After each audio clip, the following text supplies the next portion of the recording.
participants, 33, 36. Oh, it's exciting.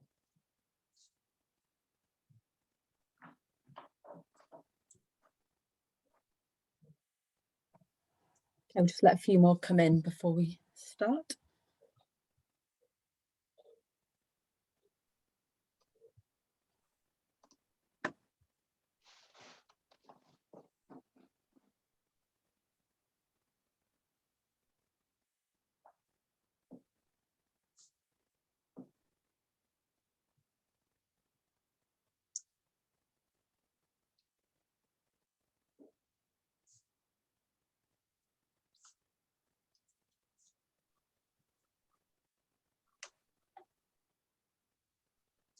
We won't see the participants, will we? Have you seen that chat that says, I can't see myself?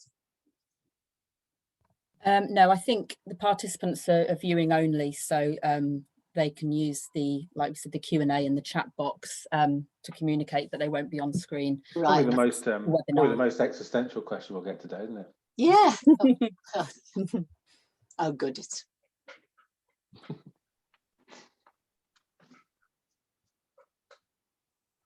Still going up, isn't it?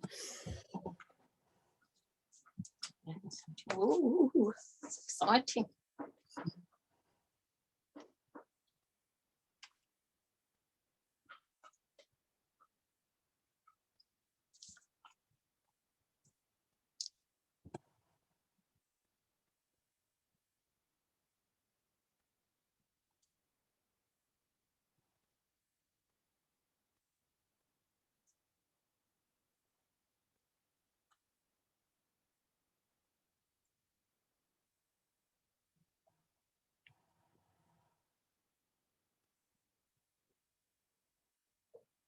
Right, should we make a start? I think still people coming in, but if we just at least make a start. Yeah, good afternoon, everyone. I'm Kelly from the MU. This is a joint webinar for MU and IVA's Academy members. So we've got members of both organisations here, and the session will be equally relevant for both organisations. This is actually, I think it's about the 6th webinar we've done at the MU for our members around funding. All really well attended, and we tend to get a lot of feedback and sometimes some further questions afterwards. So we will share contact details for how members of each organisation can follow up if they need to. We will be recording the webinar so that members of the organisations can watch back afterwards as well. And if you have anything that you want to say, if you've got any questions, I think the best way of doing that is if you put them in the Q&A box, which is just next to the chat box. If you hover down at the bottom, there's a Q&A. We will be doing a proper Q&A session at the end. But if there's anything that you particularly want to ask that's relevant to something that's being covered at the time, then you can raise it as we go along, and the ACE team will try and cover that for you. So thanks very much to the ACE reps that we've got today. These sessions are so useful, and I think they're equally useful for people who aren't sure if they actually want to pursue funding yet, or those who have sort of started to or may have had a go in the past and perhaps not been successful and want to just sort of finesse their applications, work out what needs to go in them, and also whether they want to maybe pursue a project or whether they're sort of looking at, you know, developing as an individual. So I'll hand over to the ACE team now. They'll take you through the presentation, and like I said, we'll do a Q&A after that. Okay, thanks. Brill. Hi everyone, I'm Becca. I'm going to start the presentation, so I'm going to attempt now to share my screen smoothly. There we go.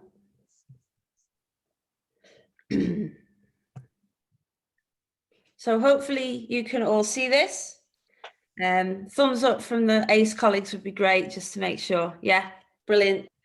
Okay, so hi everyone, I'm Becca Williams. I'm a relationship manager here at Arts Council England, and I'm based in the Manchester office. I'm part of a much larger music team. We've got offices based in every region of England. So Manchester, Leeds, Newcastle, Nottingham, Birmingham, Bristol, London and Brighton. So we've got quite a lot. Cambridge. And where, sorry? Cambridge. And Cambridge, sorry, missed that one off. Yeah, Although technically we're all working from home anyway at the moment. So yeah, it's slightly changed. But I'm also joined today by 3 of my music colleagues. So we've got Charlotte Penny and we've got Adrian, and both from the South East office. And then we've got Christine here, who is from the London office. So you've got a bit of a spread today of RMs, relationship managers. And we're basically, what we're going to do is we're going to run you through about 6 or 7 slides. It shouldn't be too long. It'll be about half an hour, 40 minutes max. So we've got quite a bit of time at the end really for answering any questions. As we said earlier, if you put anything in the Q&A that is burning, then we'll try and answer it as we go through. But if we don't worry, we'll come to all the questions at the end. So today we're going to do 3 things. So first of all, we're going to explain who the Arts Council are and what our remit is for supporting music. Then we're going to talk through 2 of our main funding streams that are available at the moment. And we're also going to give you a little bit of information on a 3rd, which is called Grassroots Live Music Funding. But Adrian will cover that towards the end. But the bulk of it is going to be on 2 funds, one called Develop Your Creative Practice and the other called National Lottery Project Grants. And then thirdly, we're going to answer any questions you've got and let you know of other ways you can get in touch with us and find out more information.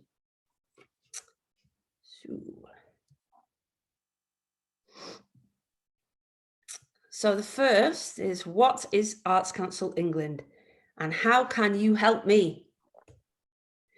So Arts Council England, we invest government and national lottery funds into arts and culture across England.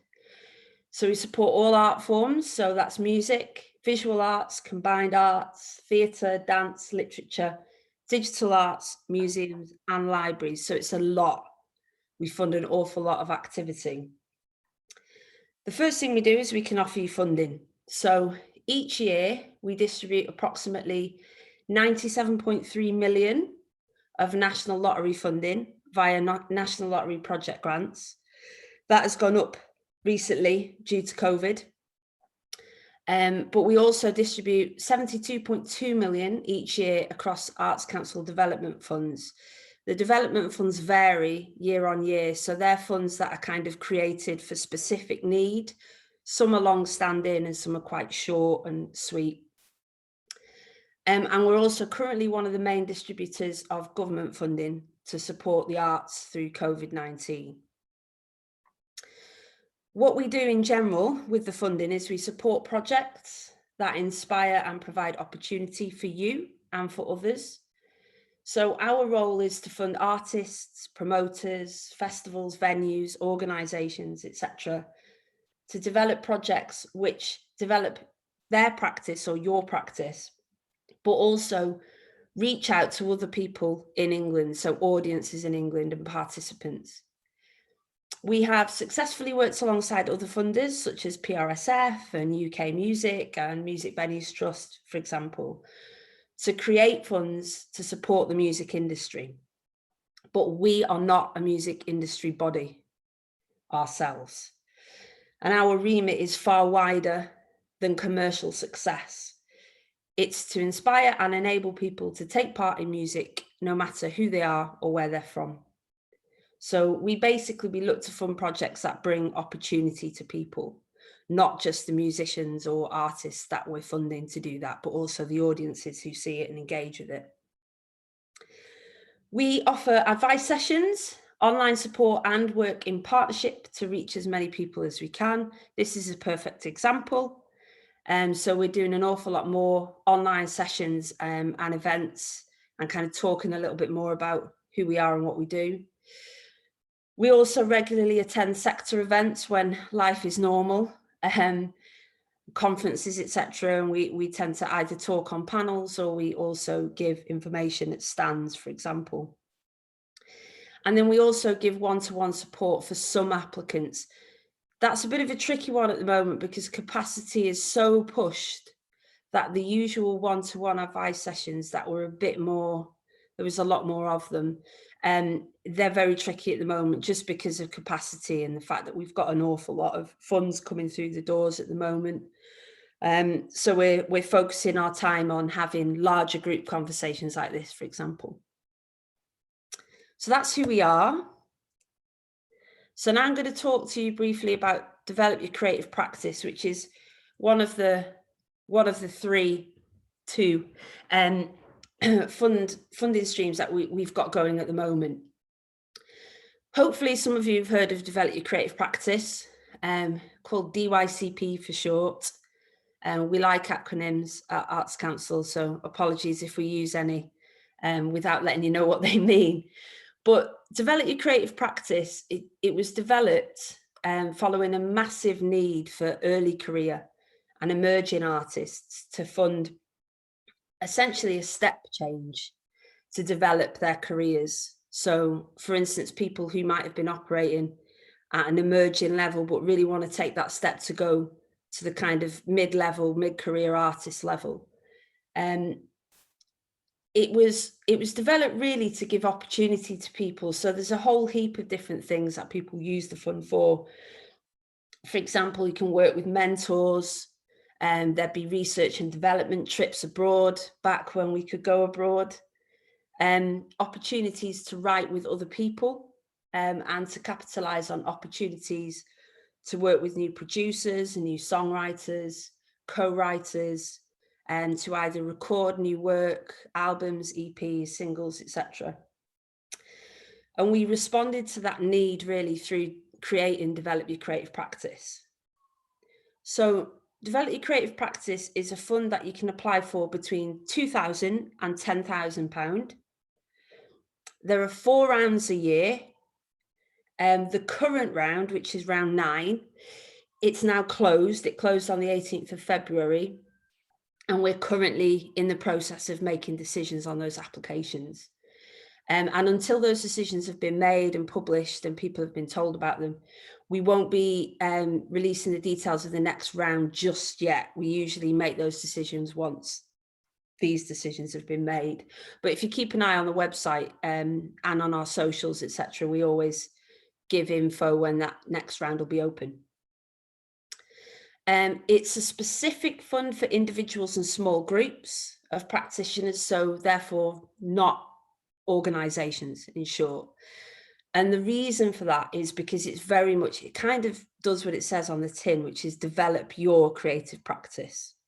So organisations can still come through project grants, which we're going to talk about in a little bit more detail shortly, for organisational development, for example. So this isn't for organisations, this is for individuals and small groups of individuals. It's a really short application form in comparison to other application forms. It asks you to tell us about your personal creative development idea, how the funding will help you create a step change in your practice, and another couple of questions on finance and management.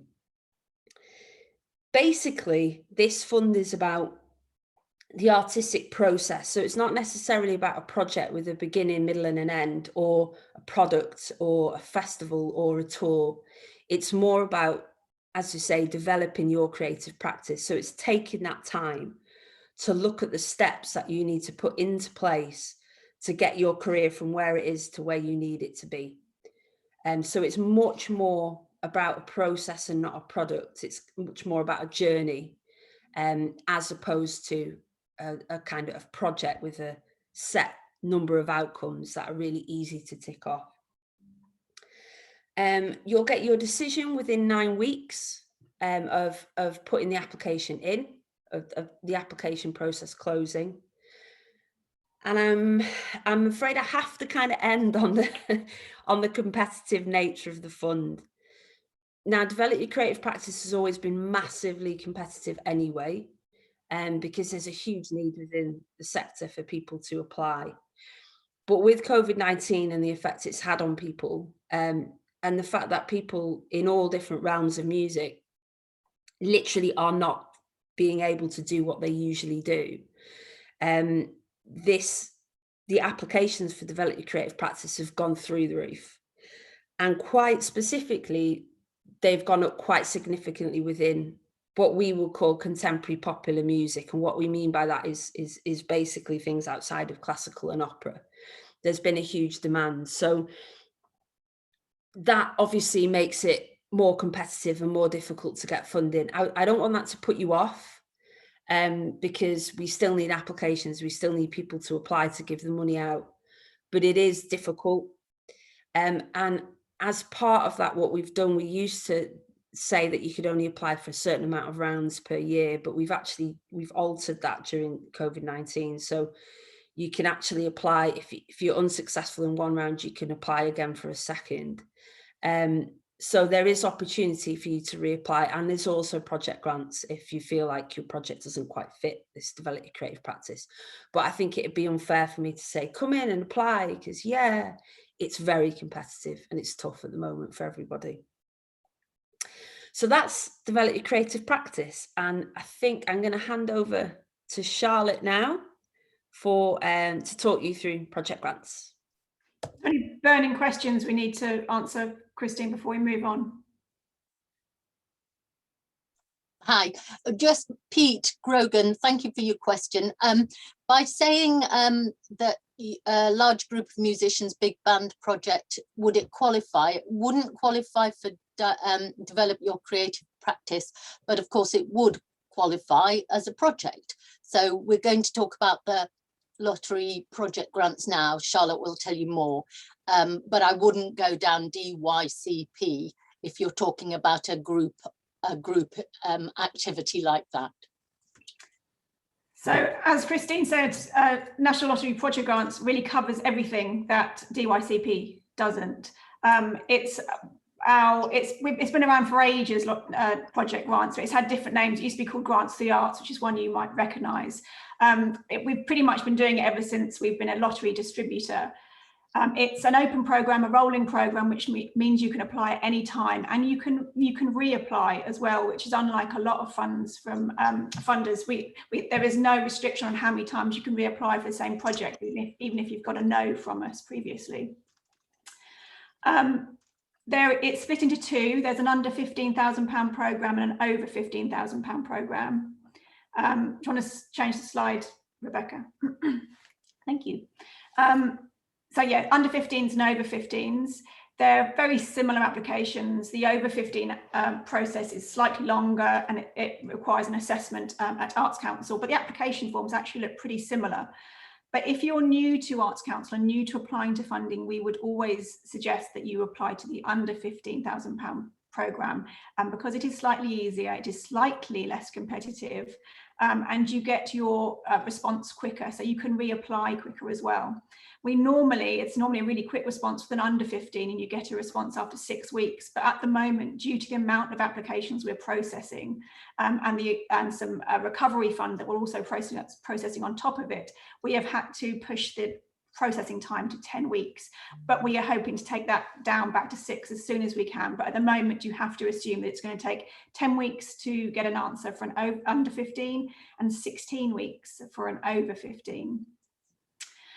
So you can, pretty much anyone can apply to national, what we call it, national lottery project grants. You can be an individual, you can be an organisation, you can be a group of people, you don't have to be an artist. You just have to be applying for a cultural creative project that has a benefit to UK audiences or people, which I'll talk about in a minute. But you can be commercial, you can be a label. You don't have to be constituted as a charity, which is unlike a lot of funders. You do have to have a UK bank account, which has to be in the same name as you're applying in, and you have to be over 18 if you're an individual. The activity that you're doing, the project you're doing, should take place in England. We are Arts Council England. There's separate funding for Wales, Scotland, and Northern Ireland. If you were doing a tour, you could have 10% of that tour outside of England, but the vast majority of your work should take place within England. And the project has to engage people with arts and culture. As the name suggests, it is a project. It's not a contribution to your normal costs. It's not like DYCP, it's just about developing a piece of work, developing your own creative practice. That can be part of it. but it usually has a product at the end of it. And when I say product, I mean that could be a tour, that could be a festival, it could be some workshops, it could be an album. But the best way to think about the two programs, DYCP and Project Grants, is that Project Grants has a product at the end. That's how I always remember it. You can do longer projects, so it can last up to 3 years, but it has to have a beginning, middle, and an end. That's how we see a project. It has a beginning and it has an end, with a specific project outcome at the end. And it's lottery money. So the rules around lottery money mean that it has to benefit the public in some way. It has to have, we call it public engagement. But it could be slightly in the future. So you could be recording an album, producing an album that eventually will have public engagement, but it has to have public engagement in it somehow. As with DYCP, it is really competitive, more than ever now. We do look at budgets, and when we get a huge amount of applications in, we can slightly increase the budget. We can put more money into the Project Grants budget to try and combat the amount of applications we're getting in, but it doesn't take away that it's really competitive at the moment. But having said that, I think the same with DYCP. It's never a complete waste of time putting these applications in, because to take some time to sit and think about what you're doing, whether it be with DYCP or looking at a project, thinking about how much it's going to cost, thinking about who you're going to work with and how you're going to do it, is never a waste of time. Even if you don't get the money from us, you may be able to do it in another way. And I think it just really helps your focus, your thinking around your project, or how you want to develop your own practice. In the words of Chris Whitty, next slide, please. Thank you. So in the project grant application, in both the under 15s and over 15, everything is assessed on these 4 criteria. And there is, so as within the application, it's all in these 4 sections, and there's a number of questions underneath these sections. And we have really, really good guidance sheets on our website. There's a little video as well. And within that guidance document, it will have all these little questions to answer that come under these sections. And if you answer every question, you will have a well-formed application. So it's really important that you look at that guidance before you even consider putting an application into the Project Grants programme. Looking at artistic quality, this is not Arts Council saying you are a good artist, or your music is good, or it's not good. This is where we want to find out about you and what you've done, what your experience is and what your track record is. And the only way we can do this is by you telling us what gigs you've played, what artists you've supported, venues you've performed in, and all those all that information helps us place you within the sector and see who you've been working with and where you've been performing, and to really understand your work. You do get the chance to attach more information about your work, because this section is quite small, but there is an attachment section where you can give us more information. We don't always have time to spend a lot of time on the internet researching you and looking at your work and looking at your videos. So it's really important that you find a way of concisely explaining your work and what you've done in the past. So public engagement, as I said, it's national lottery money. We have to show that it engages with people, but it doesn't have to mean audiences or fans. You as an artist, you count, and so do other promoters, artists you're working with, other labels, venues, anyone at all that gets anything out of the project contributes to what we call public engagement. Lots of applications are weakest in this section, and I think it's mainly down to specifics. We really like numbers. We want you to know who you're going to engage with. We want to know that you know who your audiences are, and being really specific about who your audiences are. If you have an audience at the moment, who are they? Where do you reach them? How do you reach them? And how are you going to increase them during this project? And it is about specifics. don't ever use general terms, and never ever use the phrase my project will be of interest to everybody, because it won't be. And if you think it will be, it's not going to work very well, because you're going to have no idea how to market it if you're marketing it to everybody in England. So specifics in this section are really important. And it's not just about you and your artistic ambition. How does it help others and support the sector, your local music scene, your audiences? Management. The management and the finance section are actually slightly easier. It's the first two that require a lot of thought. This is more, this is more facts in these two sections. So the management is where we ask you to demonstrate your ability to manage the project, who else you'll be working with, and which partners you'll be working with. And partners in these applications are really important, and we mean it in the wider sense of the term. So it could be a venue, it could be other artists, it could be promoters, it could be a PR agency. They're all partners. Anyone you are working with in any kind of capacity is a partner, and it always looks really strong in these applications if you have a really good long partner list, because it shows how many people are committed to working with you in your project. And if they think it's good, then we should think it's good. And then lastly, finance. So this is where we ask you to describe how you're going to manage the project and provide a budget. At the moment, there is no requirement to have any match funding. Usually this program, you're required to have 10% of the total budget coming from elsewhere. But due to COVID, we appreciate that it's really difficult at the moment to get money from anywhere. So at the moment, for a limited time, I think it's till August of this year, you can apply with no match funding at all. Be really clear and precise on your budget, as with the other sections. Provide breakdowns for staff fees and equipment, and look at industry rates wherever it's possible. You don't have to stick to industry rates if it's appropriate not to, but we want to know that you've looked at them and you understood, and that you are paying your artists properly, and that you're paying yourselves properly. We want all the artists involved to be paid at a proper rate.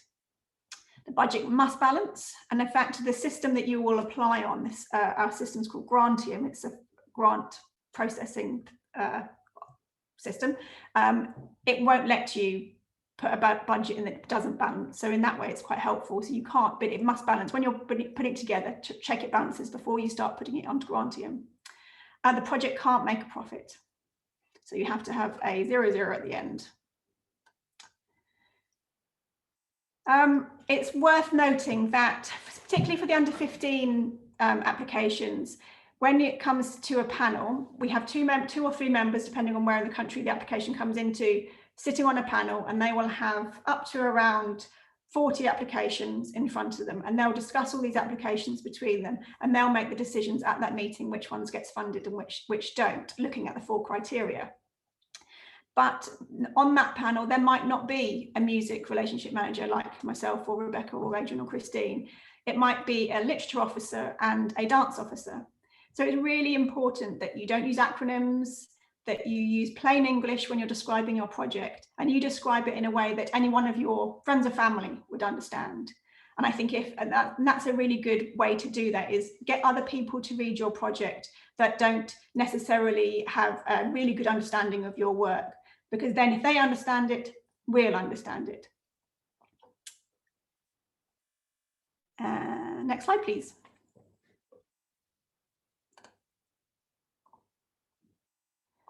Let's, Adrian, do you want to talk about Grassroots before we do that last one? Okay. Okay, so yeah, just a quick word on a parallel program that's running alongside the main national lottery project grants, which is called Supporting Grassroots Live Music. We're just about to enter the 3rd and final year of it. It's a fund that was designed to predominantly help small grassroots live music venues across the country, as they weren't applying for the main project grants fund. So it's possible that it doesn't necessarily apply to most of you, assuming you're mostly musicians and composers. But it's worth being aware of, because of course you may well end up being partners in this project. So it's mostly for venues, but also promoters, the idea is to develop their capacity and their financial sustainability. It's not for supporting artist tours, for instance, but as I say, it may be that as performers, you might be asked to be part of a project. Let's say it's a program in a venue somewhere. So yes, it's 1.5 million a year, which isn't, it's a small percentage of our overall project grants budget, but it's been really useful in getting those smaller venues particularly involved in our funding. And as I say, there's one more year left of that, but I mean, I can answer anything specifically about that, but I just thought it was worth you being aware that was happening at the moment. So just looking at that last slide, this is all the different ways that you can get advice and support for these projects, but mainly I would say go to the project grant section of our website and start with the videos. We've got a really helpful colleague called Graham Calvert who does great videos to explain each individual program in detail. And then beyond that is the guidance notes. And really, if you haven't read the guidance notes from front to back, at that point, you should be ready to decide whether you're going to apply or how you're going to apply. But if you were to get in touch with us, we will always say first, have you read the guidance notes? If you have a question that goes beyond the guidance notes or more detailed questions, then start with our inquiries, customer service. They are absolutely brilliant. They're all working just on email at the moment, I'm afraid, since COVID. They can't take telephone inquiries, and sometimes you'll get an automatic response saying that it's going to take a few days to get back to you. It very rarely does. I have to say they're absolutely superb, and they're particularly good on answering questions on Grantium, which is as I said, the IT service you have to use to apply. And Grantium is probably one of the worst grant systems I've ever had to work with. We work with it every day and it's difficult. So as a new applicant, it's sometimes really difficult to get your head around Grantium, but the inquiries team, customer service team will be able to answer all those kind of questions. And if the customer service team thinks it requires some more special advice, it'll be sent to one of the regional offices. So if you're living in London, it would go to the team there, and it will be distributed to an officer like myself who has specific knowledge around your genre, and we'll answer those questions. I think that's it, team. Cool. How should we do the questions?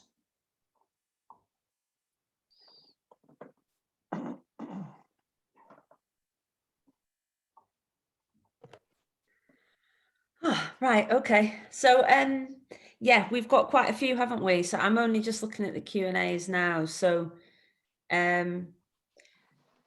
anybody else been skimming through these? I'm thinking Adrian and Christine, is there anything you think has come up a few times that might be worth talking about briefly? They're all quite specific. I think we can probably take them one at a time. I think we can work through them. There's a couple, as you might expect, there's a few DYCP to start with. So do you want to go through those? Yeah, sure. Yeah. I'll do. It would be quite nice to clarify when is a project and when, which you did, but a couple of questions. So that would be helpful. Okay, so in terms of the difference between develop your creative practice and project grants. Yes, particularly in the subject of if people can be funded for a group DYCP and what the nuance is between applying for a project. I'm happy to take this one. So in terms of develop your creative practice, that nuance between it being for individuals and small groups versus being organisations, what we mean by that small groups is not necessarily like a collection of artists that happen to work in the same building or that are a part of a network. It's much more if you were to have a musical collective. So say there was a producer who was working with a songwriter, and the work they produce together, that's not one individual, it's two individuals. But what they're actually what they're applying for is to develop their work as a collective.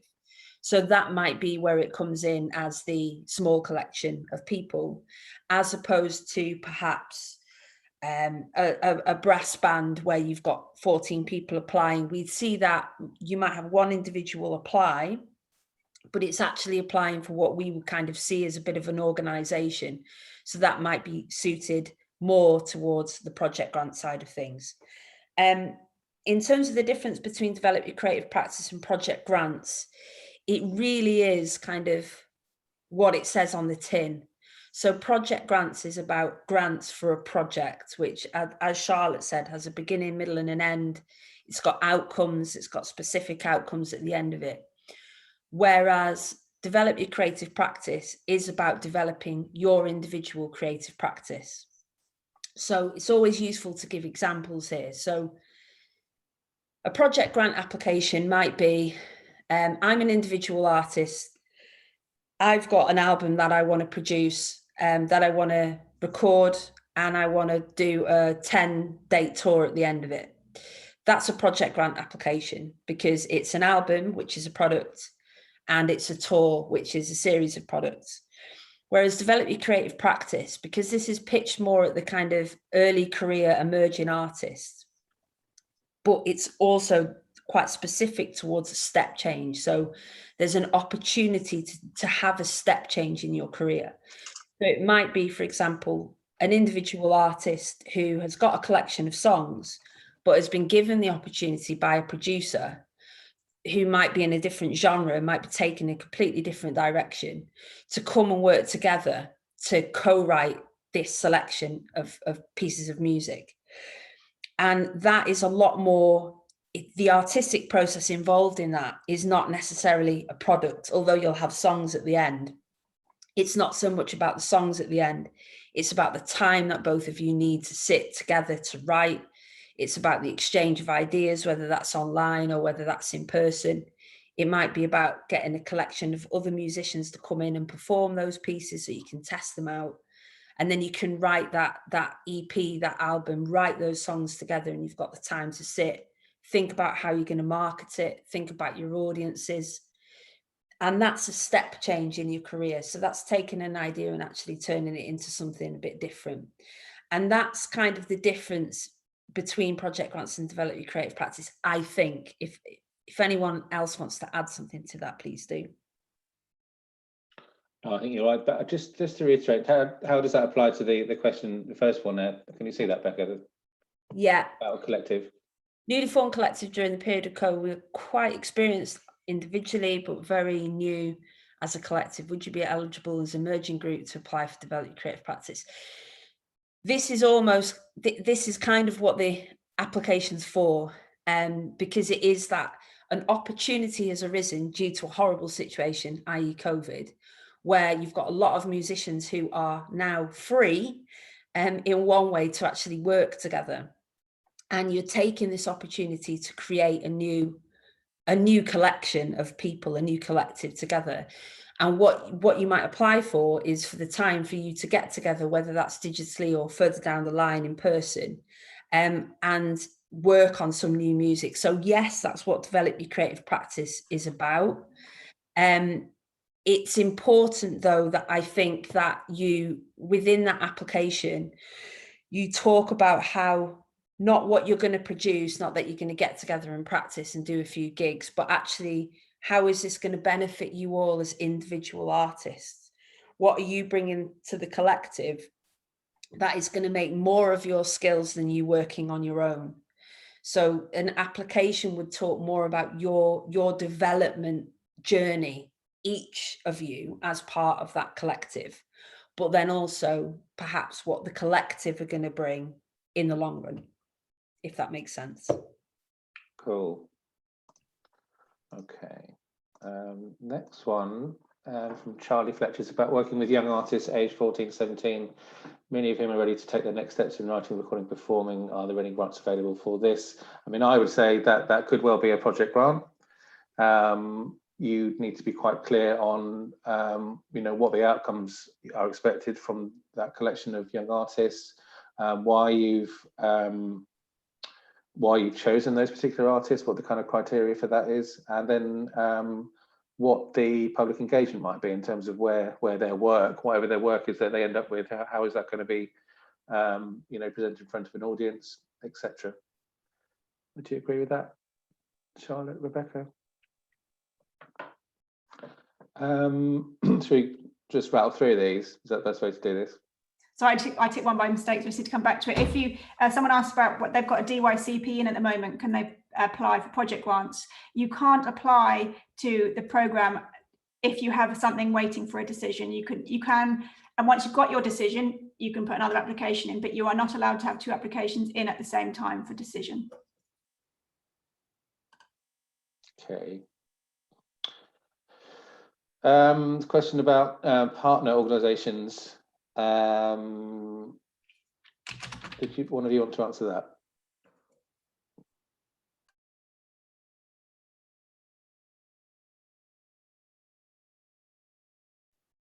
Hiya, yeah, and this is a really common. This is quite a common thing in terms of the chicken and egg, and actually being able to confirm and talk about organisations, venues without having the money secured. So in terms of the timeline, so how would you suggest navigating this timeline in relation to working out the shape of the project in concrete terms and securing funding? Okay, the easiest way to, I suppose, answer that is in the application form, when you put your partners, etc., you can list them as either confirmed or as, what's the other one, guys? Discussed. Expected. Oh, for partners, yeah.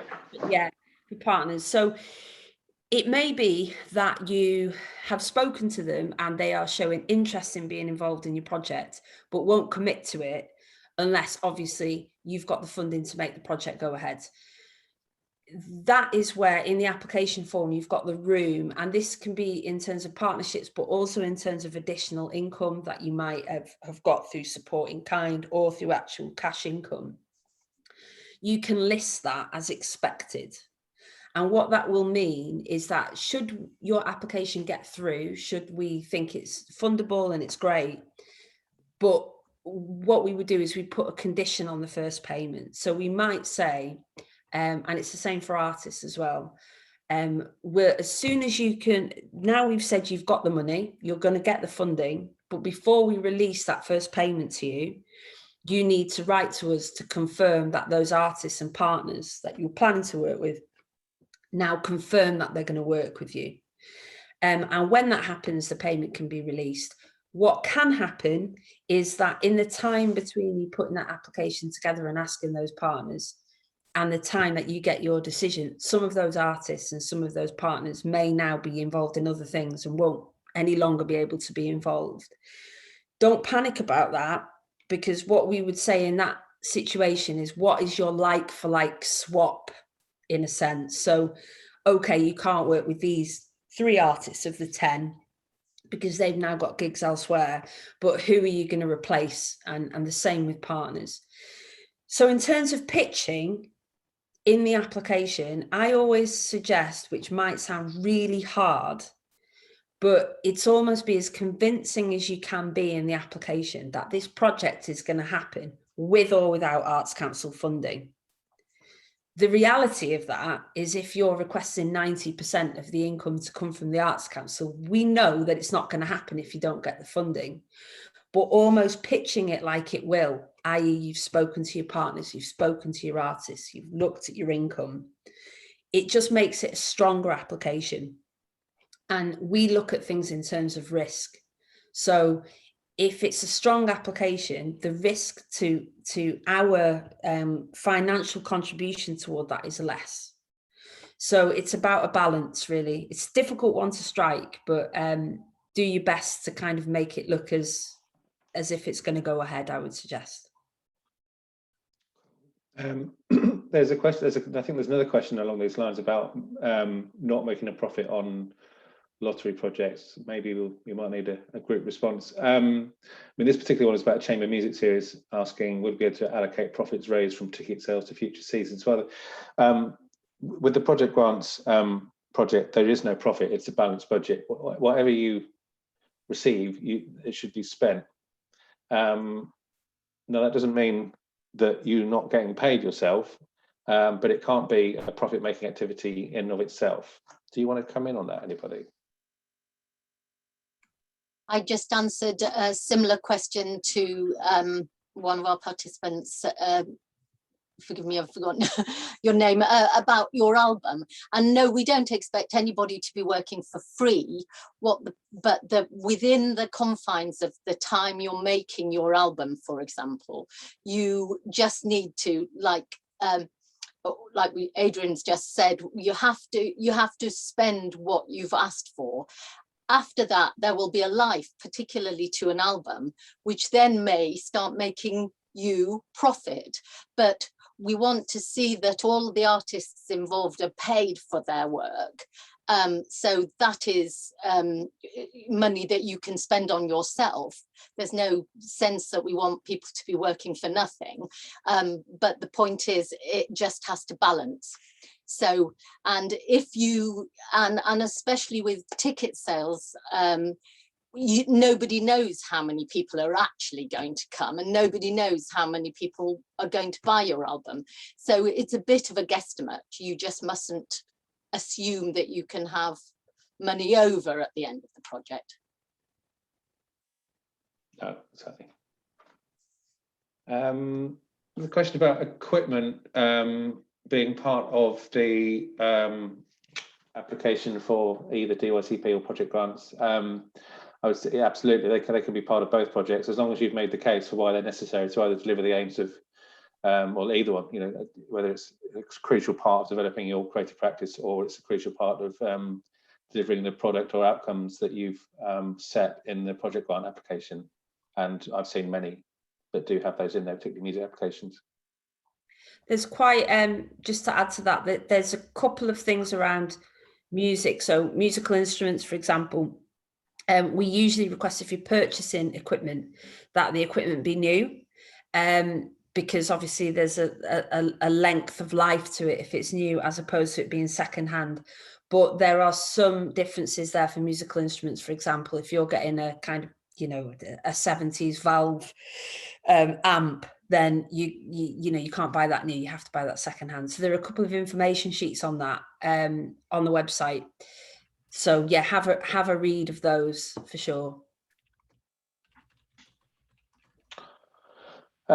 Question on feedback from previous project grant application about their tailored statement included a bit about the application would have been strengthened by further details of named partners and venues. What is a satisfactory amount? Is 12 confirmed venues too small? I mean, that maybe not be actually what the statement is referring to. It might be they wanted actually more detail about how those partners or venues were involved and what their expectations of their work was. There is no expected amount of venues or partners we're expected to have. It's whatever's appropriate to deliver the project that you want to do, would be my answer. Any additions to that? No, I'd agree. I think it might well be about the detail of their involvement. If you've just listed a set of partners or listed a set of venues, but actually not talked about how those partners are involved in the project, then it might be looking for a bit more detail there. Yeah, without seeing the application, it's hard to say what that would be. Support in kind, is it regarded favourably in the budget, or should this not be included in the section? Absolutely should be in the section if you've got it, because it is match funding. It has a financial value and shows support. If your question is it more valuable than cash? No, probably not, but it's part of the budget. I was mid answer, Adrian, so I posted an answer as well. And we like support in kind. It's another place where you're telling us that your project's very likely to be successful, because we've other people think it's good. It's not just you. There's a question around how many applications there were for the most recent round. Yeah, from an anonymous attendee. Interesting name. Lots. What are the parents thinking? I don't know how many there is an awful lot, and we're going through at the moment. Each region has a different amount. I'm sitting on one panel. In my panel, there's 160 applications. That's one panel in London. I think we're having about 6 panels sitting. That's just in London. So I don't know how many in total we've had. Flipping loads is the definitive answer to that. I'm in a North meeting. There's 150 in that one. So What I would say is that the last 2 rounds, although the numbers have gone up, we did actually find extra budget for them. So in actual fact, the success rate went up as well. So, you know, But how many is kind of neither here nor there, really.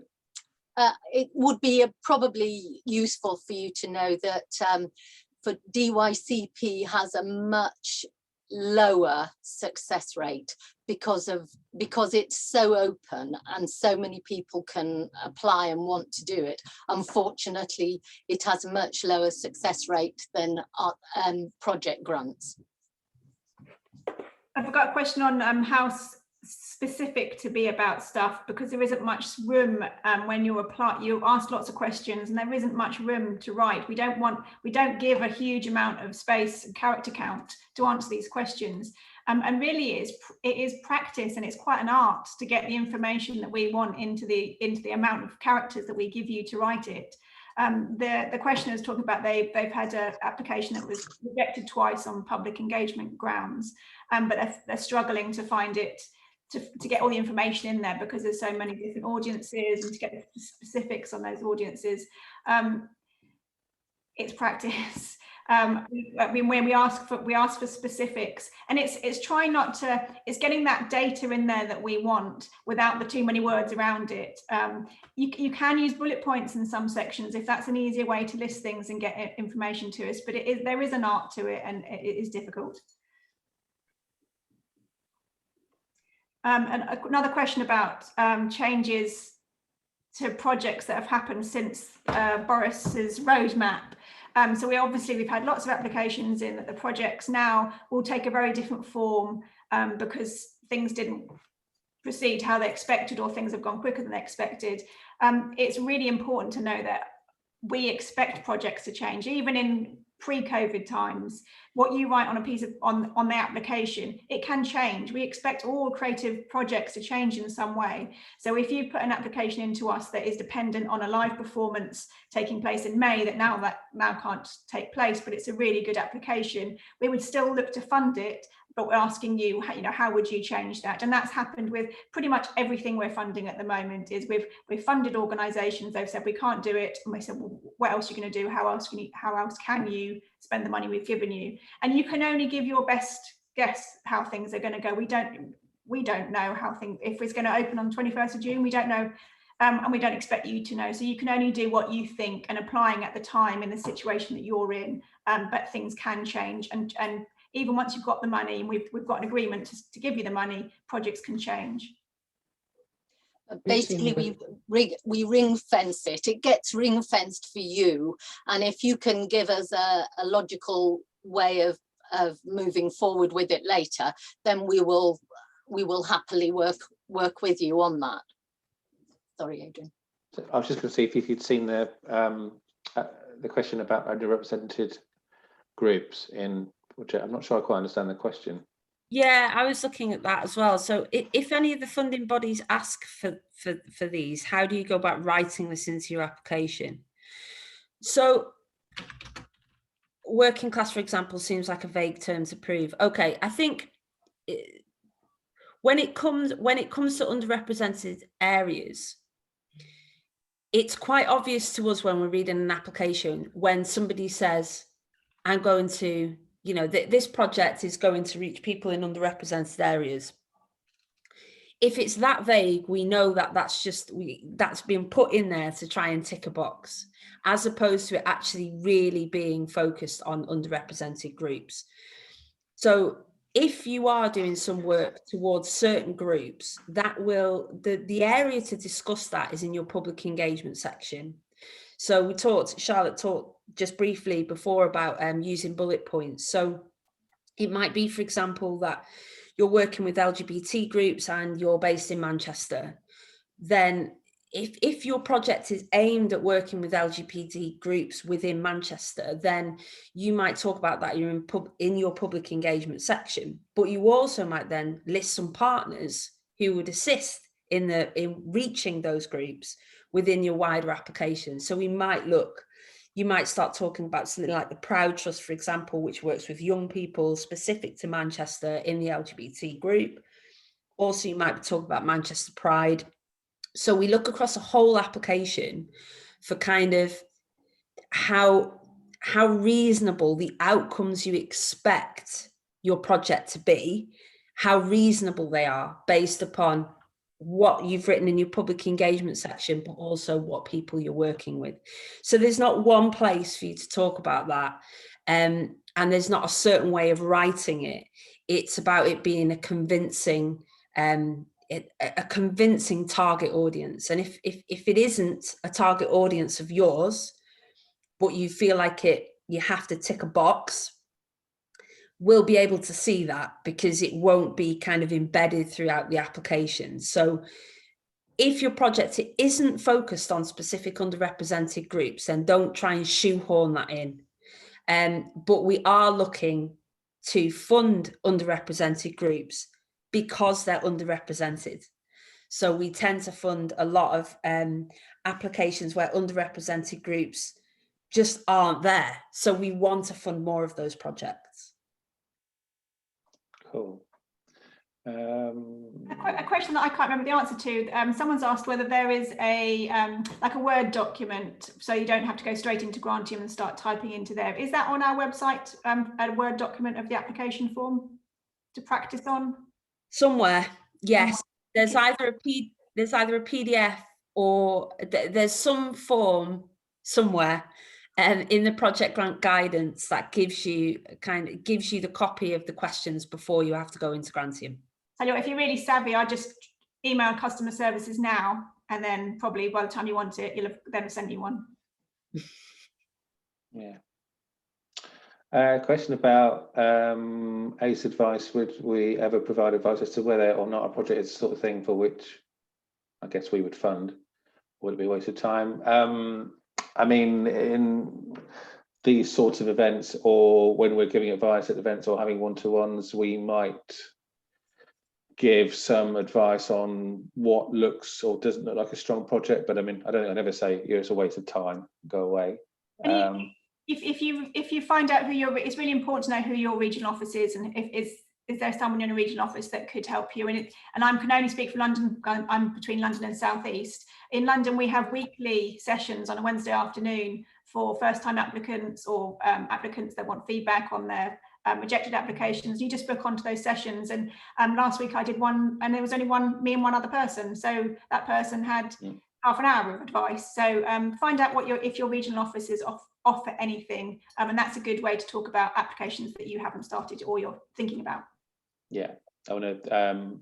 We were doing that in Cambridge, and we're picking that up again soon as well for those bookable one-to-ones. An educational project could be small or large number of schools we could visit. Is it a straight yes or no to funding? I mean, it's. So could we give a smaller grant than you've applied for? Oh, I see. The answer to that is no. You apply for what you apply for, and if it's a strong application, it gets funded, it'll get funded at that amount. If it's not a strong application, it just won't get funded. So we can't reduce the offers, no. I think we used to do it in the past, a long time ago. We used to do that, and we ended up cutting, like giving grants and saying, we'll just take 20% off top, and then everyone just applied for more because they knew that Arts Council and other funders do it. We're cutting the grant. So it's either fund or don't fund, you don't get reduced. That's another question about profits or potential profits. Have you seen that? Yeah. If your project makes a profit through selling merchandise such as vinyl, funded through project grant alongside recording. I mean, at the end of the day, you have got to end up with a balanced budget. You cannot make a profit from this. You might find if your merch sales that you had put in your project budget are higher than you budgeted, it might be that some costs were higher as well, and you end up with a balanced budget at the end of the project. If you don't, strictly speaking, you're supposed to pay some of it back. So as I say, there's without getting specific about the project, it's hard to answer that without saying it needs to be balanced. It might help to explain that if you're applying for under 15,000, you put the application together, which has got a budget in it, which is like an outline budget of what is coming in and what is going out. And then you get 90%, if you're successful, you get 90% of that funding in the first payment. And then before you get your last 10% payment, you have to fill in something called an activity report form. And in that activity report form, you need to submit a budget. Now, we don't expect the budget at the end of the activity to completely match the budget that you applied in your application form, because you can never fully predict how much income you're going to get from ticket sales, etc.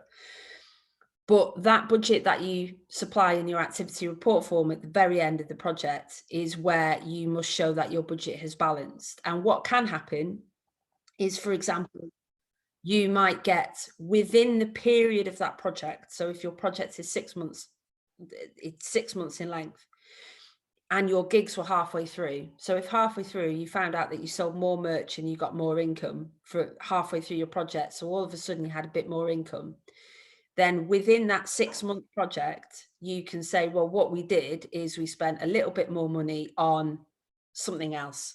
You know, I don't know what it might be, but we spent a little bit more money on boosting our website so that it's better for the future. As long as you do all that within the length of the project, so that by the end it balances, that's fine. What you can't do is keep the profit that you get at the end of the project for future use. We will ask for it back. For the project, sorry, question about budgets. Is there certain proportions allocated to each section? No, there's no prescribed budget. It's whatever is appropriate for the project. So that's different for everybody. Are there exceptions?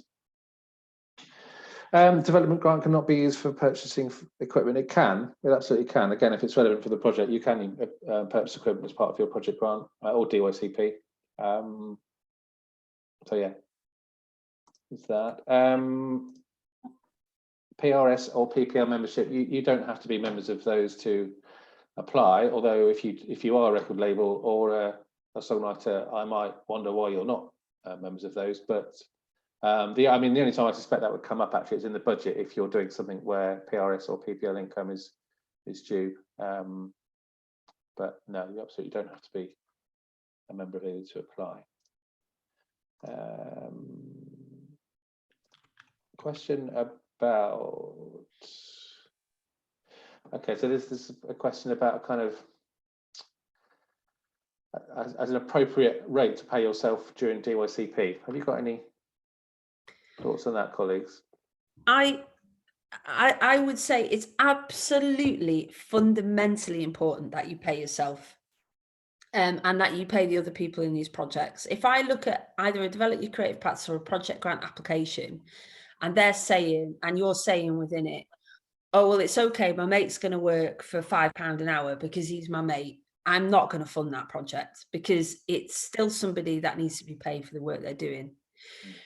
So in terms of allocating the pay for yourself for your time, what can sometimes be useful is that you separate the work that you're doing. So you might be spending 10% of your time doing admin, 20% of your time doing practice, 40% of your time doing performance.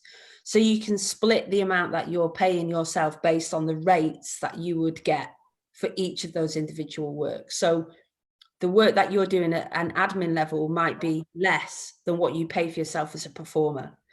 And we don't specify rates because we're not a music industry body. But what we do expect is that you reference industry rates that are specific to your industry. So if you're a musician, it might be musician union rates, and they differ depending upon what it is that you're doing. So have a look into them. But if you're working, for example, with theatre people, it may be that you have to reference equity rates because they work from a different union.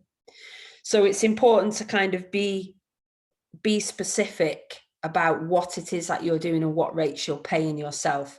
So long as you are showing us that your rates are based on industry rates, whatever those rates are is fine, so long as they're based on industry rates or loosely based on industry rates. It doesn't matter how high they are.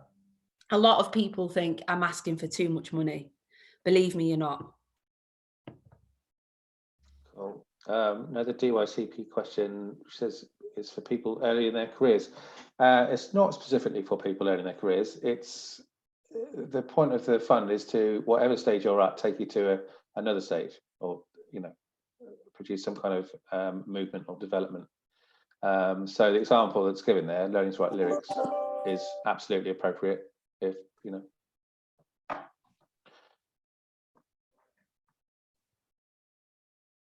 You might have seen from Kelly, that's it. In fact, I think MU rates are the rates that we see more often, aren't they, Becca, in terms of industry rates produced in a project grant application, and DYCP actually. Yeah. So I suppose we're all saying, please do a little bit more homework before putting in your application. We've got a lot of information on our websites, but out there, the industry bodies have a lot of support for you, and do have a think about where you are and what applications. And like we said, we don't have an opinion when we're reading your application whether you're expecting too much or too little for your work time. You might be working with some very experienced practitioners that you want to pay twice as much as you feel would be appropriate for you because you're at the start of your career. That's fine. But there's a lot of information out there, and if you make a good case to us, so there's a little box that says, so how did you work out your fees for this? Then you can say, well, in cases of person X and Y, I've worked it out on the industry standard, or the ITC figures, which is independent theatre company. You'll put something in there, and then you'll say, but for me, I've split my fee between, as Becca said, my performing fee, but actually I'm doing admin, so I've put a bit of money in, and put them in separate boxes in the money part of it, the finance part of it. It's really helpful, and it makes us feel confidence that you're really on top of the project. Cool. There's a question about international activity, and that if a project involves an English-based artist working with a music producer that lives abroad, will that still qualify as creating the project in England? Will the cost of airline tickets be covered? I mean, I think that, yes, that could apply to both DYCP and project grants. If it's a relevant part of the project, then absolutely. The activity in England thing is probably more relevant regarding physical touring and performance than anything else. So I suppose it might depend what happens to whatever is produced after that. But we certainly have funded projects where it involves international travel in order to create the work. Sorry that I keep coming and going. I've managed to update my entire computer while you've been chatting. Good work. Didn't want to. A question about singer-songwriter recording second album. Right, so this is really about what isn't fundable from a project that's already live. So yes, effectively the answer is yes, you can apply for to finish the album as long as you're very clear at what stage it's at now. You certainly can't apply for any costs that have already been picked up or paid. But yeah, effectively, you know, as long as it's a project in the future with a you know, very clear start and end and something that'll happen in the middle, then it's absolutely fine. I've got a question about being turned down a couple of times, and whether it's any point of resubmitting. If your application's been turned down, you've got a rejection. There's something like comparatively weaker artistic engagement. It means it needs to be strengthened in that area, or artistic quality needs more information in those areas. If you've got a rejection reason that says other applications preferred, it means there is nothing wrong with your application. There's just not enough money to fund all the good applications. So in those instances, I think there's absolutely a point in resubmitting if you get other applications preferred. It just means we don't have enough money to fund all the other applications. You don't even have to tweak it, you can just resubmit it. If you're getting rejection reasons that have more detail in it that says it needs to be strengthened, then don't resubmit without strengthening those areas. Okay. Sometimes an application requires a reference and it's difficult for a producer that doesn't know me to speak about me. If they don't know you, I don't know why they'd give you a reference. So get one from someone that does. And what answer to that? Well, I guess what they're talking about is proof of a track record in the you know, in the bit where you're talking about your previous work. So yeah. DYCP that people put references attached that to. Oh, I see what you mean. Yeah. Well, again, you know, you're not going to get one from someone that doesn't know you. So.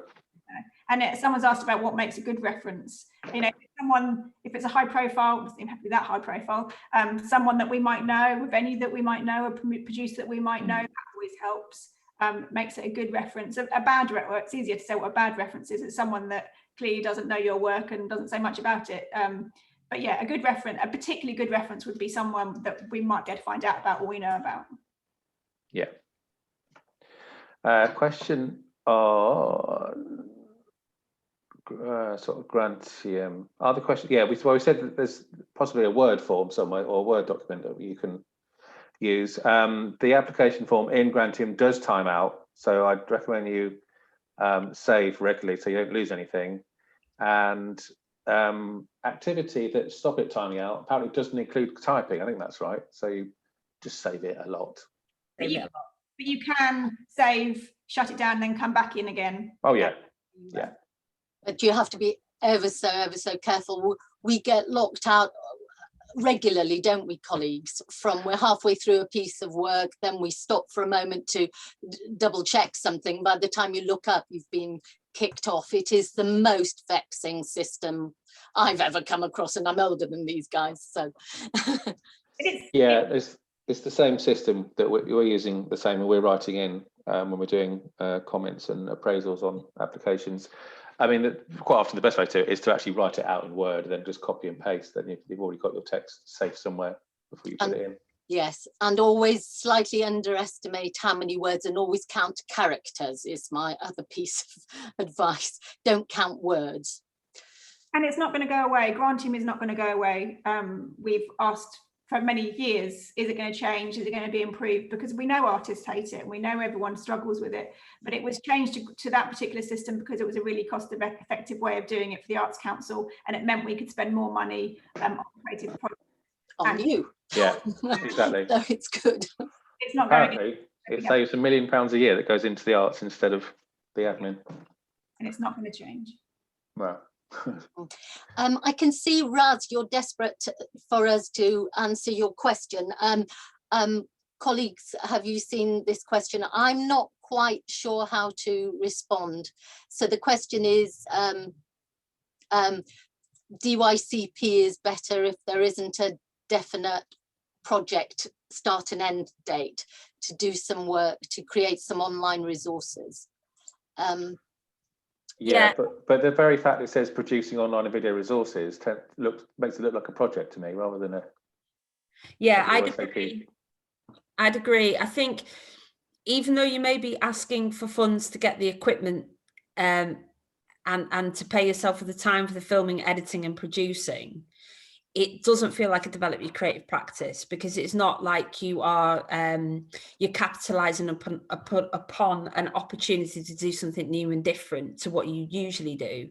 It's that you want to spend some time getting the equipment together, recording these things so you can put them online, but you're going to be constantly updating them.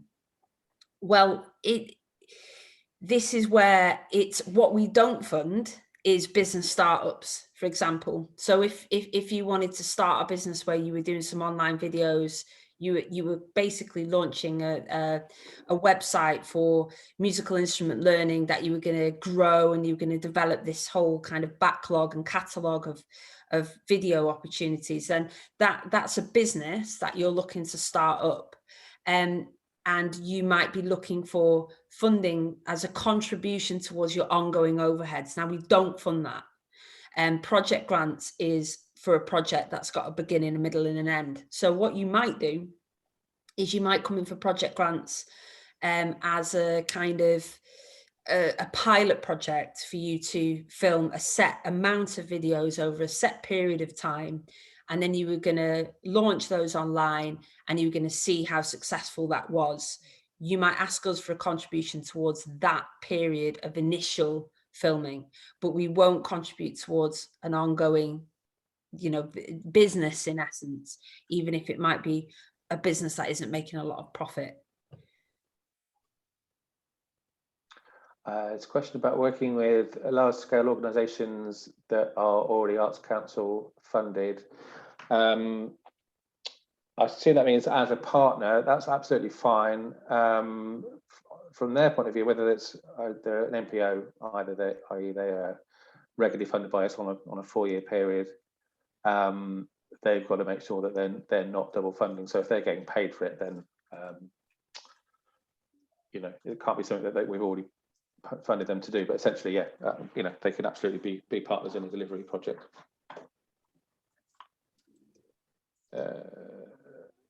There's a question from Daniel about a new contemporary classical music organisation. Daniel, whether you should apply for 3 projects simultaneously or work on one and come in each time. I would probably suggest you chose one to prioritise.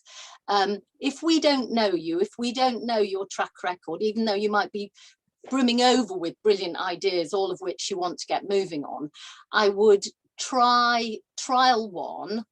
There's a lot of work to do to get that up and running and to win a project grant. It also gives the Arts Council the chance to go, oh, right, new organisation on the scene, how are they going to do it? We get to know you, so it lowers our risk. But if somebody comes in brand new going, I want to go here, here and here, you know, we'll go, hang on a minute, have they got the capacity? Are they experienced enough to do this?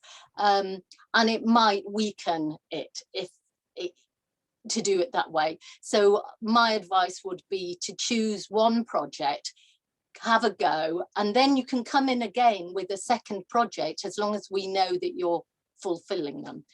Anybody got anything to add? No. It might be, I don't know if Kelly can still hear me. Quite a few people are asking where this Word document is for kind of offline application, but I can't find it quickly, which you guys have got no hope if I can't find it. So if can I send it to you, Kelly, to you members when we eventually find it? Yeah, please do. We can circulate it through the Eventbrite, and also we get a lot of inquiries from members around these kind of things anyway, so we tend to do a lot of individual responses. And just, I mean, it might be worth me just saying now, anyone who's an MU member can, I've put the funding email address in the chat, you can come to us with any questions. Obviously, it's best you go to ACE with your inquiries, but we're always happy to have a chat about things because we've picked up, you know, a little bit of knowledge from these sessions. So we like to, you know, if we can make the queue at ACE a little bit smaller, then we're happy to do so. Question about public engagement figures for a digital album release. What time frame is sensible? I mean, again, that's to be defined by you, really. It depends what you think is the life of that project. So there's no prescribed amount, you know, but just be aware that, you know, whatever you're setting as a time frame, then you should be including all income and expenditure related to that project. And Simon's question about his album and making money in the future. If your budget balances, that you pay out all the money you've been given as a grant to the people who've worked on it and to launch it, that is a balanced budget, yes. And then if the album goes on to make money in the future after the end of the project to create the album, that is your album. Yeah. I'm just going to pick up a question that's in the chat rather than the Q&A, so it doesn't get me around the accessibility of project grants, really, and DYCP. You particularly, I think with DYCP, but particularly with project grants, you can get access support. You just need to speak to your regional office, and you can get extra money for your application to enable you to undertake the project if you need access support for any reason. But you could also get support to write the application if you require it. And that again just needs an email through our customer service team. So it's not someone who's going to help you develop a project as such, but it's someone to help you through the application process and writing the application if you should need it. So start that process through the customer services. It's also worth, just to follow on from that, Charlotte, it's also worth noting that if you are applying for a project under 15,000, but you're right on the brink, so you're applying for like 14,900, but you also have specific access costs that are specific to your need throughout the project, and that tips you over £15,000, you will still be applying for under £15,000, because any costs related to access we don't consider in terms of the bracket of whether you're under 15,000 or over 15,000. So don't panic if you do need to put more money on top of it for access. You're not going to get the kind of bigger extended over 15,000 application and decision deadline, etc., etc. I can see Charlotte might be typing this, but Bella's asked a question about, you know, should I ask for more money or less? And the honest truth is, I think if we're sitting at a panel and we have an amount of money, when we're running out of money, then smaller amounts do often slip through. So yes, it's lovely to be able to fund, and we don't discriminate against people who ask for 4,999.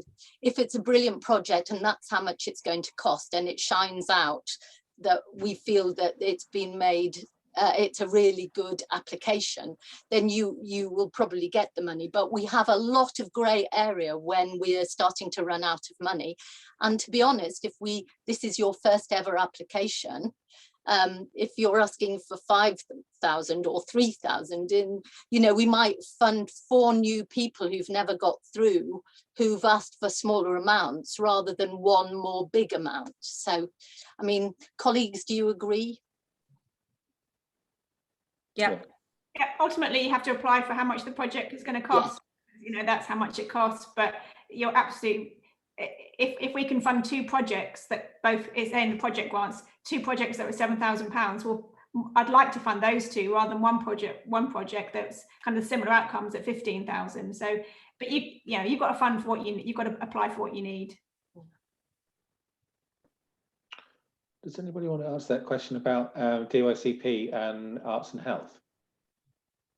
Yeah, that's a tricky one, really, because I'm a bit unsure about the question. So I remember somebody doing research into the arts and mental health with DYCP funding. How would something like that fit with creative practice? Is it possible to research how music, the arts could combine with social justice themes like platform, or ask them to mentor? It kind of all of the above is possible, really, in terms of, we do have, you know, arts and mental health, arts and well-being, is something that we fund. It's predominantly through project grants, just because, you know, we get an awful lot of project grants. But with Develop Your Creative Practice, if you're looking to see how the focus on well-being and perhaps mental health for artists fits into your creative practice, the strength of the application is in how you're going to do that. What is it that you're going to do to blend those 2 things together? I know an example, I think got funded through, it was either Develop Your Creative or Practice or project grants, where a guy worked with boxing and martial arts, which is kind of not arts related, but then worked with a choreographer, which is dance, and worked with a musician, which is the arts, to work with underrepresented groups of young men in the north to actually challenge their mental health issues that they were experiencing through combining this boxing with this art movement. And it got funded, I think, at Develop Your Creative Practice stage initially as a kind of pilot project, but then went on to be a project grant application as well. And I think a couple of iterations of it came through. So it's less about how it's your idea. How do you think you can create something that will fuse these 2 ideas together? And the onus is on you to show us how that's a good project, as opposed to saying, how should I do that? It's your project, you own it. If you think it's going to work, put an application in, and hopefully if it's strong, it'll get funded. Cool. It's a question about minimum amount of written material that you'd want to hear before allocating funding. I guess that's a question about track record, really. I mean, again, there is no prescribed, amount, but it's. I think the thing about that is you need to be coming in at what seems like an appropriate time for you. And the question about can it cover the entire phase of the project, writing, recording? Yes, it absolutely can. Deadline. There is no deadline for project grants. It's an open program running all the time. It did shut briefly during the initial COVID lockdown, but it's there's no project grant deadline. You just apply whenever you like. Question about I was planning to begin my own indie label as a spin-off to the project I do. Could membership of PRS be included in the applications? What does that mean? I mean, you wouldn't be a member of PRS as a label. That's, I don't quite understand what that question means. Could the cost of PRS membership be included in the application? But for who? Yeah. You don't join PRS as a label. As an individual starting up his label. Again, the label's got nothing to do with PRS, so I don't quite understand and there's no fee for joining PPL, I don't think. Which would be another thing entirely. Yeah. I'm not quite sure what that means. Yeah, if you want to come back in, SD, on that one, if there's something specific, then we might be able to help. I'm going to answer a few people asked about access. So I talked about access support. This is to make sure that everybody can access our funding. And in terms of the support, that it can include paying for a support worker, BSL applications. We can provide our guidance in other formats, and helping make your project accessible. And when it comes to making your project accessible, you need to make sure that every person that is involved in your project is able to contribute in the same way, whether that means making adjustments to what you're doing, if it's a workshop, and ensuring that you're open to everyone that wants to attend, and having to make adjustments if required. So if that doesn't explain what you wanted to, so it's either whether you want to talk about access to our funding or access in terms of your project, if you want to come back if I haven't answered that. Cool. I'm just thinking of time. Are we due to finish at half past? Yeah, I was going to say, I don't know if you want to just, if there's any we haven't answered, because I think, to be honest, there's so much that people could ask that this could go on for hours. But like we said earlier, we can continue to support people, certainly, through the MU. If we get any questions, we're happy to help people out. Because I know once people go away and actually start putting applications together, that's when a lot of the questions come, isn't it? So I don't know if you've had responses to those couple of questions that you just asked people to elaborate on. There is one about the record label thing. Yeah, so Apple, Deezer, Spotify, they all, the bit of PRS that's due, they take that at source. You don't need to get involved in that at all. You won't go anywhere near the PRS as a record label. Apart from when you're manufacturing a CD or some vinyl and you have to pay the MCPS for the rights to put someone else's songs on that product. Apart from that, and you're not a member to do that. So yeah, I hope that helps. I'm just looking at this big one from Raz. So a professional percussionist for 30 years and a teacher for 25, producing online resources involved in developing new skills, be a new way for me to provide learning, potential to reach much wider. I understand your answer to be that neither grant is there to support a new business venture, but that it would be appropriate to apply for project grants for a pilot project that has an end date. Yes, that's right. There's lots of different ways you could apply for funding in terms of different elements of all of your projects, but I would advise to at least look at project grants, look at the guidance for project grants, see what you can and can't apply for, and see, we do fund something called research and development, which can be a kind of, if you're looking at new ways of producing content and new ways of reaching audiences, your project, 2 project grants might be a pilot project with a bit of research and development. So I would advise having a look at the guidance for project grants specifically and seeing if it fits with what you want the funding for.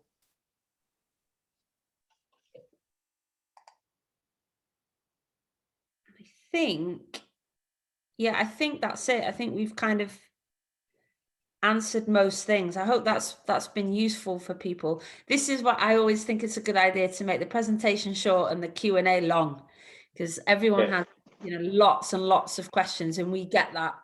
And it's good for us. It kind of tests our knowledge quite a bit as well. Like, where on earth is that piece of paper that tells you what the questions are on Grantium?